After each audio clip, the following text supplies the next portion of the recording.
Greetings, ladies and gentlemen, and welcome to this latest narration of the web series Wearing Power Armor to a Magic School. If you are new to the series, there is a playlist that's down below in the description. And as always, I hope that you enjoy. Chapter 10, Baggage Claim. I was tired. So very tired. I wasn't ready for this. I just wasn't in a mood for more of the Academy's antics. Yet, here I was, facing down the third mini-boss of the night. What followed was an intense stare-down that I just wasn't up for, especially at this hour. I realized, however, that it was very much a one-sided affair, as my opaque and frankly intimidating lenses were carrying most of the weight in this impromptu standoff. I could see that the elf in question looked as tired as I was. Indeed, despite her well-kept attire, and the sternness as she conveyed in her voice, she exuded as much of an air of exhaustion as she did a domineering stance. Yet the fires of authority she carried had all but been doused by my height advantage. With a good 2 feet head start in the height department, the whole scene would have been rather one-sided, if it wasn't for the hulking mass of muscle that was the gargoyle standing behind her. So after a good 10 seconds of looking her up and down, I nodded. "Thanks," I managed out, restraining myself from gesticulating too much so as to keep my intimidation factor in the game. "I appreciate you bringing it all the way up here. Must have been quite the journey hauling a cart like that up a maze of staircases, am I right?" I attempted to diffuse the situation with an age-old, tried-and-true method outlined several times in the SIOP manual. Small talk. The elf, however, wasn't having any of it as she remained completely silent, refusing to even acknowledge my question. Even the gargoyle refused to answer as he simply stared blankly into the room. His steady gaze was ever so slightly off, which, even when combined with his unflinching stature, and was more than enough to raise a few red flags. I decided to expedite the conversation, now realizing that there was no point in prolonging the unnecessary standoff. "So, I'm assuming all my stuff arrived in one piece?" This line of questioning was enough to prompt an answer, although it was one that was far from what I expected. "I'm afraid it would be disingenuous of me to answer that question, Emma of Earthrealm," the elf spoke cryptically, with a tired air of authority, now imbued with an unwarranted addition of dismissiveness and superiority, something that I was quickly discovering to be a trend amongst the elves and their various subspecies. With the exception of the blue-robed Vanavan, every elf I've met thus far seemed to always find themselves slipping into a very specific brand of cavalier arrogance. Again, I just wasn't in the mood to be playing games, not with an elf of all people. "Disingenuous? How?" I snapped back, making sure that my terseness came through loud and clear through my vocoders. "I wouldn't know if all of your luggage arrived successfully, Emma of Earthrealm. It is the responsibility of your own people to ensure that is the case. However, given the primitive nature of your trans-realm portal mythologies, there is a high likelihood that a few of your belongings may be missing somewhere in the ether between our realm and your own. It is to be expected, of course. No realm does it well in the first try." The arrogance began to ooze from the female elf, an arrogance that bordered on outright disrespect, as it was clear what she was hinting at, or at least alluding to. Sure, on the surface, it was just an offhanded rude jab at our portal tech, while on the other hand, it was so clearly coded in such a way that it was referring to our first portal, the same one that led to the untimely death of the first human candidate. This disrespect made my blood simmer, but I held it together all the same. It was fortunate that I'd released some of my rage on Eleanor just moments prior, because otherwise this elf would have found herself blown through the thick of stone brick water wall behind her. "This is why it would be disingenuous for me to speak on behalf of your realm's own shortcomings.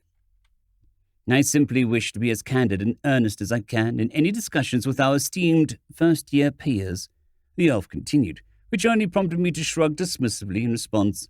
"You know, you'd make a great customer service agent for Trans-Unified Space Lines. I'm just waiting on when you're going to push the extra baggage and handling insurance that inevitably comes after the spiel," I jabbed back, causing the elf to raise a single brow in confusion as I sighed. "Fine, all right. Let's just get this over with." I moved forward towards the bulk cart, only to be stopped by the gargoyle, who held a single arm between me and my supply crates. "It would be rude of me not to have my assistant carry the luggage for you," the elf interjected, a small smile curling up on the sides of her tight face. So this was also a power play thing, I thought to myself. All right, let's go. I continued moving forward, ignoring the elf's insistence, as I pushed the gargoyle's arm out of the way without much effort.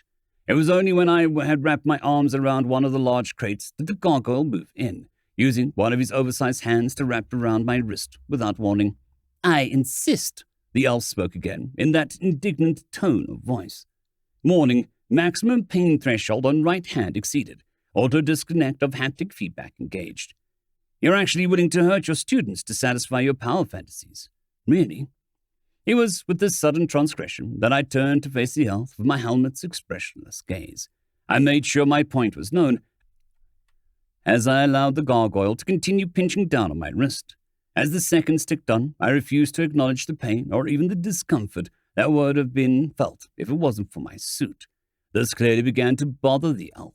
Her once gleeful eyes of satisfaction evolved into concern, then into revulsion and abject confusion as I remained there, completely ignoring any and all afflictions that would have at this point caused any other student to be writhing and rolling around in pain. Are we done here? I snapped back, ripping my hand from the gargoyle's grip without any effort. This demonstrated one of two things. One, that I not only ignored the pain, but that I had the strength to make this muscle-bound bodyguard's efforts at physically restraining me completely moot. Two, that I wasn't about to bend the knee or submit to whatever games this messed-up elf was playing. With a single flourish, I lifted the cargo container up and into my arms, what amounted to a few metric tons of equipment that the elf knew was impossible for most creatures to handle. It was probably the only reason she brought the gargoyle here after all. 6. I made it a point to keep the crate held between my arms without even once flinching, holding completely still for an egregiously long time, all the while staring down at her as I cocked my head slightly. I ask again, ma'am, are we done here? I reiterated, causing the elf to do something she probably wasn't used to. Lortle, leave the rest of the Earth Realm's belongings here and take the cart back. It's getting late. She admitted defeat, not directly to my face, but still, it was defeat all the same as the gargoyle slowly but surely placed all of the crates down on the stone-tiled floor in front of the dorm and booked it out of there. Alert, localized search of mana radiation detected, 200% above background radiation. The pair vanished without a trace, probably using the same teleportation spell Maltaroy used in the Grand Hall. I grinned in the satisfaction underneath my helmet, taking a moment to savor yet another small victory before I turned around to face my peers, who had been watching the whole scene unfold with bated breath the entire time. Their expressions were mixed. Thalman certainly cheered me on with a look of approval, which was confirmed with a single head nod. Lassia, on the other hand, seemed mildly concerned, probably due to whatever social faux pas I'd just committed. Then again, I couldn't bring myself to be bothered about one simple faux pas amidst an entire night of drama. Finally, Eleanor once more looked at me with those terrified, slitted reptilian eyes. Perhaps seeing the container held so casually in my arms was even more proof of my perceived strength. Or perhaps it made his whole theory of me being nothing but a golem even more credible in his eyes. Regardless of what it was, the whole room slowly resumed where we left off before the interruption, with everyone shuffling their possessions into their bedrooms, with both of my arms preoccupied by the oversized crates. I was just about ready to make use of the suit's retractable mechanical arm. If it wasn't for Thassia's swift assistance in holding the door to our bedroom open, I nodded and thanked her, moving in and dreading the unpacking that awaited me. I should have known, however, that worrying about space management in a place like this was like worrying about flight path restrictions in unincorporated space. A single door didn't give way to a bedroom, but instead another corridor. A corridor that, while shorter than the one leading to the living room, gave way to a space I dare call a bedroom. Down the 10 or so feet of the corridor was an oversized luxury loft within what was already an oversized penthouse. To say that the room was as grand as yet again another understatement. Whilst the academy certainly wasn't the idealized magical school I'd made out it to be, this room definitely resonated more with that fantasy. It almost made me think that perhaps the academy of old was in some way better than the one I stuck with. Because in the room that I had just entered was literally the size of the entire living room, and then some. It was an apartment within an apartment, with that small corridor opening up to an expansive space that more resembled an open-plan lofts I'd seen featured in popular home and life magazines my mum had been obsessed with. To give more of a period-accurate example, I'd say that it resembled those weird open-plan two-story libraries that always found their way into fantasy epics and films, complete with a wraparound second-floor balcony that overlooked the first floor. The first floor, in this case, was mostly certainly designed for everything else aside from sleep, with a space hosting several desks fitted with inkwells and quills, along with couches and a small coffee table. It seemed to comfortably serve as a combined living and study area. The space was certainly more than large enough to fit the furniture that already existed within it, which made it perfect for my space-sensitive needs. In fact, this was probably beyond the best-case scenario for the square footage I needed to set up my tent and its various supporting systems. The second floor was dominated by a space recessed into the wall that had 2 queen-size beds positioned side by side, complete with the bedposts and a canopy with curtains to boot. Flanking the 2 beds on either side of the walls were what I assumed to be doors leading further to a wardrobe or a full-blown walk-in closet. It was probably the latter, but I was too preoccupied with moving my cargo inside to really bother checking. Within the span of a few minutes, I successfully transported each container into a relatively empty corner of the room. Each container was slightly different in size and shape, and in a way reminded me of the ancient game of Tetris as I stacked one atop the other. It honestly felt quite therapeutic. After all I experienced, I felt at least some small semblance of control returning to me as I organized everything into a neat, stackable pile. I was just about to begin scanning and checking off each container from the manifest list that I'd been given during my mission briefing before my attention was immediately taken by a more pressing issue. My side view cameras detected a concerning scene as I saw the princess struggling with some of the larger pieces of luggage she had. The poor avian was tugging, pulling, and practically throwing her back out with each and every step.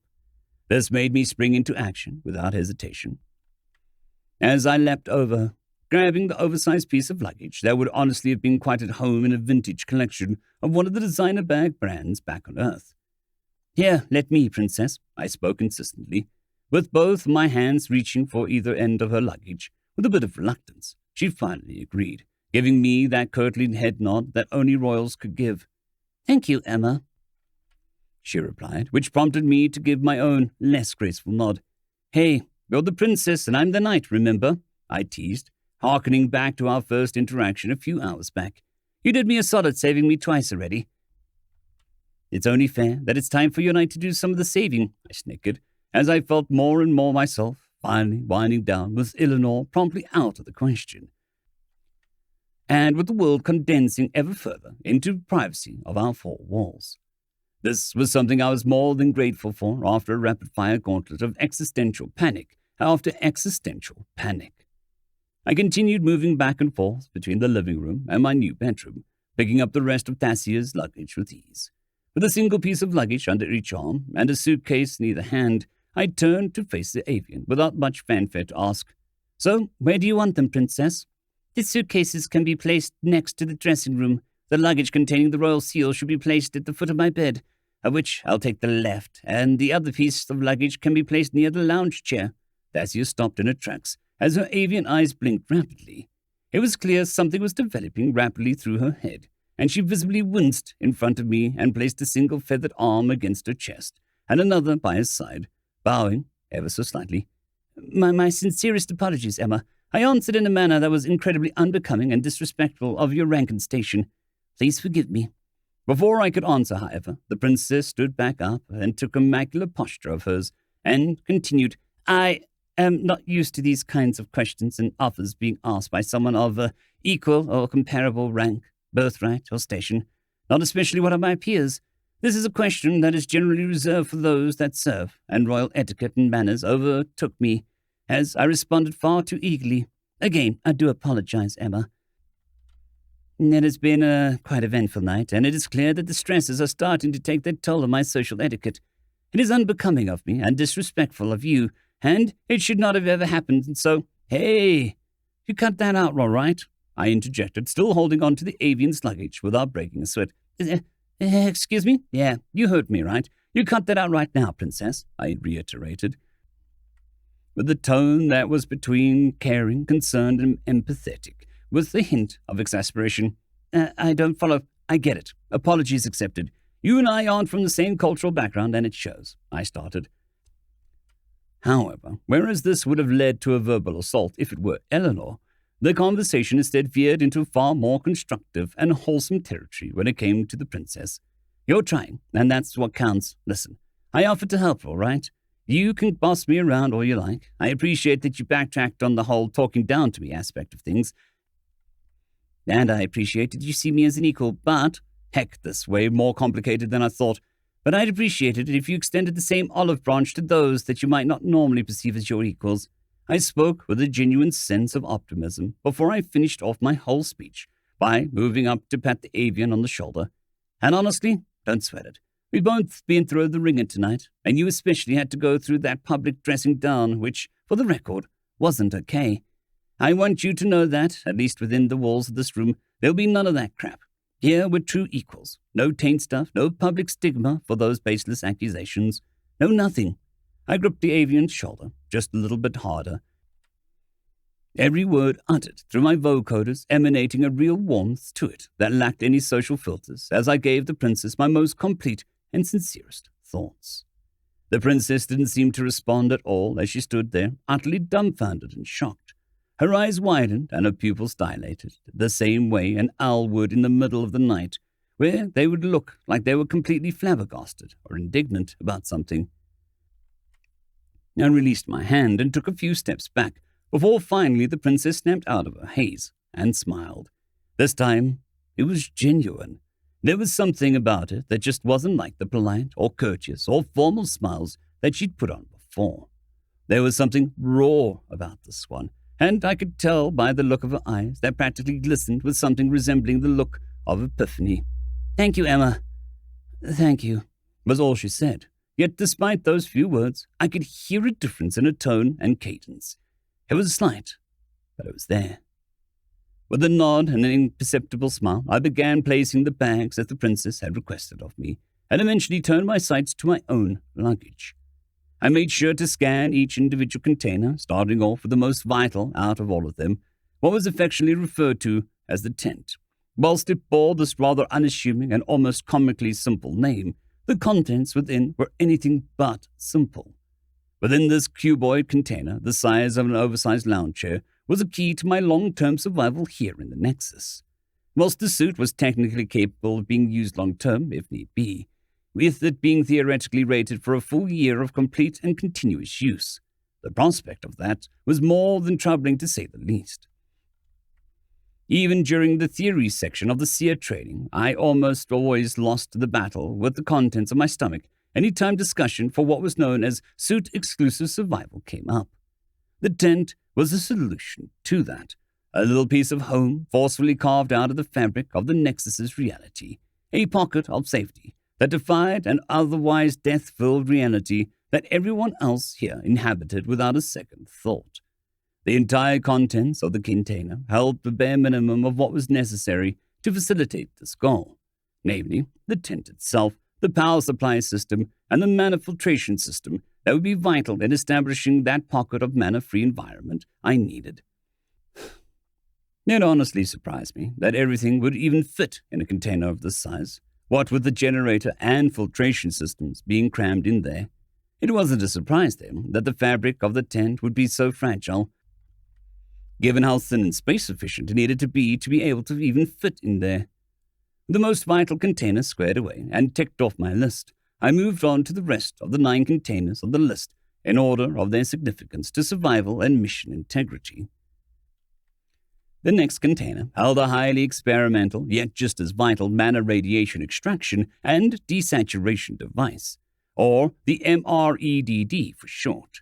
Whilst shelter was already dealt with in the form of the tent and my suit, food and water still needed to be accounted for. The MREDD was the solution to the latter two issues.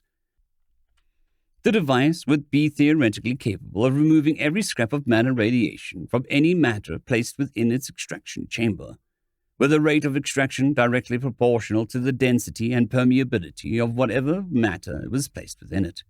The scientists back at home gave me a whole manual on what foodstuffs were more conducive to extraction process.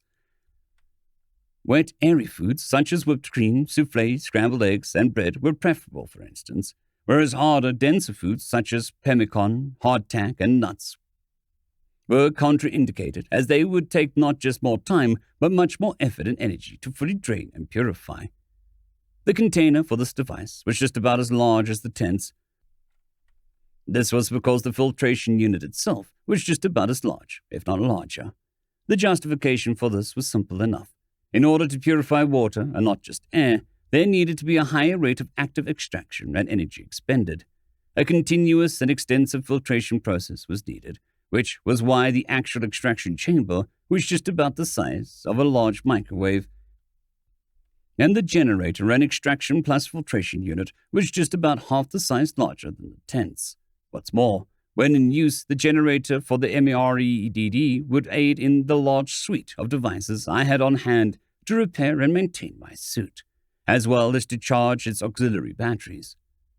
Indeed, the entire manifest that had been prepared for me consisted primarily of redundancies on top of redundancies, as the third and fourth container would prove. The third was yet another generator, again the same size as the tent at about 5 by 5 feet. This would prove vital in case any one of the generators was faulty or having issues which directly hampered its power generation. The fourth container was far longer and more rectangular in nature, just about as long as a dining table. Within it was a furniture as simple as nightmare, but it essentially held the framework for a workshop and workstation that was just small enough to fit into my tent. It was designed to hold up my armor and allow me to easily perform a decent amount of repairs on any part of my suit. Whilst not a mechanic myself, both my manual and my onboard EVI would be capable of making up for the gaps in my skill and knowledge. Practically entering a zen-like state of therapeutic relaxation from checking and cross-checking of items on my manifest, a sudden realization would soon hit me that shattered what should have been a relaxing end to an otherwise chaotic evening. The fifth item on my manifest, the container which held the experimental trans-dimensional communication device I would use to communicate back to Earth, was missing, and that immediately put me on the clock to retrieve it, or else it and the cargo inside it blew up in my face, or more accurately, someone else's. End of chapter. I'd quickly like to thank the T5 peeps: Cold War Boomerwaffen, Severin Cerberus, Bushmaster 177, HenryTheRed, Casper Arnholtz, Cold War Boomerwaffen, Elijah Silvercross, Dragzoon W.R.E, and Severin Cerberus. Thank you very much.